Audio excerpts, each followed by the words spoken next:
For this video, I would like to show how I have dragged the Atari ST screaming into the modern age. Well, as much as it reasonably can be. The Atari comes from the days before Windows PCs were properly mainstream. In fact, Windows version 1 launched in the same year.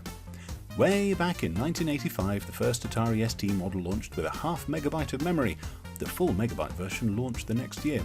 It was meant as a contender to the Mac generation of its time, but also to cater to the home market and play some fun games and arcade ports. This led many to compare it to the Commodore Amiga, which was also released in 1985. Both were similar and had much the same games released on each platform.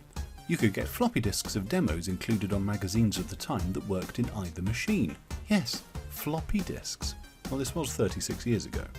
I borrowed this one from my stepfather with an aim to replay some of those formative games I remember so fondly, but I also wanted to get it modernised so I could incorporate it into my tower of retro power.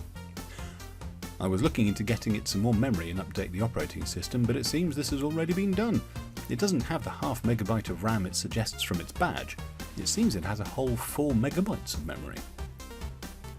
Also, the operating system is about as updated as it's going to be. It uses an operating system called TOS, or the operating system.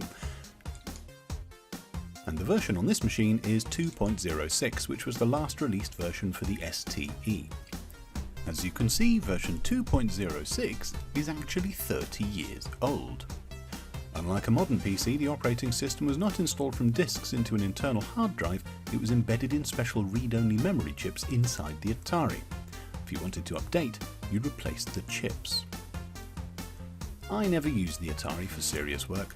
For me, it was my entry into computer gaming, and I spent many glorious hours playing on an ST in the mid-90s. In order to get it displaying and playing, I have bought the following items. A £14 USB converter dongle from a clever chap named Kevin Mount, a prolific maker of things with many wonderful adapters he's designed and built and has for sale on his eBay page, which I will link to below.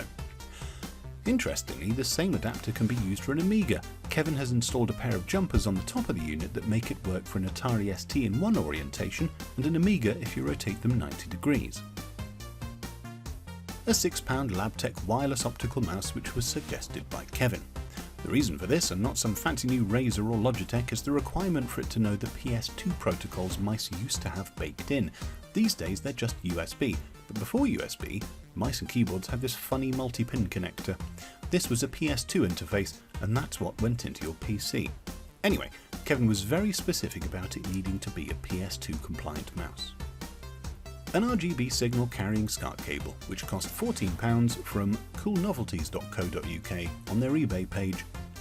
It has a pair of RCA jacks built in for pulling through the stereo output of your ST, but they also do cables for Ataris with no RCA connections.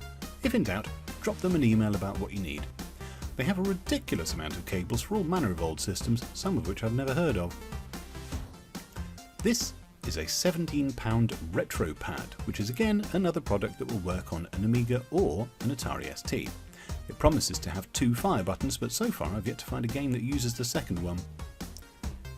Next is the hard drive adapter interface for an SD card.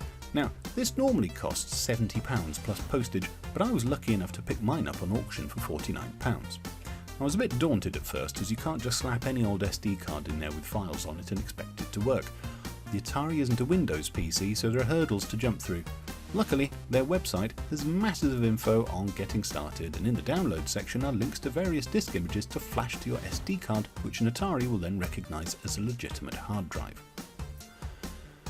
Finally, the part that makes it all possible to be shown on a modern display is the Open Source Scan Converter, or OSSC, which I got from the original resellers over at videogameperfection.com.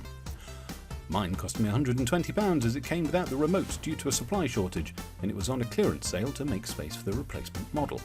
The OSSC is a fancy gizmo that will take in and convert a number of RGB inputs to HDMI. It will take composite, VGA, and for the purposes of the Atari, the Cool Novelties SCART cable. It then converts the signal into something your modern flat panel TV will recognise, and hey presto, an Atari ST in HD. Sort of. The remote cost me a whole £8 from eBay. So the grand total it has taken to modernise this Atari is... it's £228. Well, that was a bit of a shock. And you can add another £10 or so for that, for some things that I didn't include the shipping costs on when I listed them, so I guess about £240 in total. The silver lining, if there is one, is that the OSSC is going to be used with 3 different systems, so that spreads the cost, I guess. On to the games! My SD card was flashed with an image which already contained games, and it's as simple as going into a folder on the hard disk and running the program file contained within. More games can be found from doing an online search, although most are going to be for use with emulators, and I've yet to find a way to run those on the Atari proper. The proper way is of course buying games on disc, so here is my stack of eBay bought ST games. I tried to get some which I also have on other systems like the Sega Mega Drive or Super Nintendo, and I'm planning on doing another video on the differences between these common games. Finally, I like adding heat info because I can, and you can see here that the adapter is generating almost no heat at all. The SD power supply, on the other hand, is lit up like a Christmas tree. So there we have it, all connected up through HDMI to a modern TV, controlled using a wireless mouse, and ready to play games on what is essentially the Atari ST equivalent of a console flashcard. Merry Christmas all, see you next year.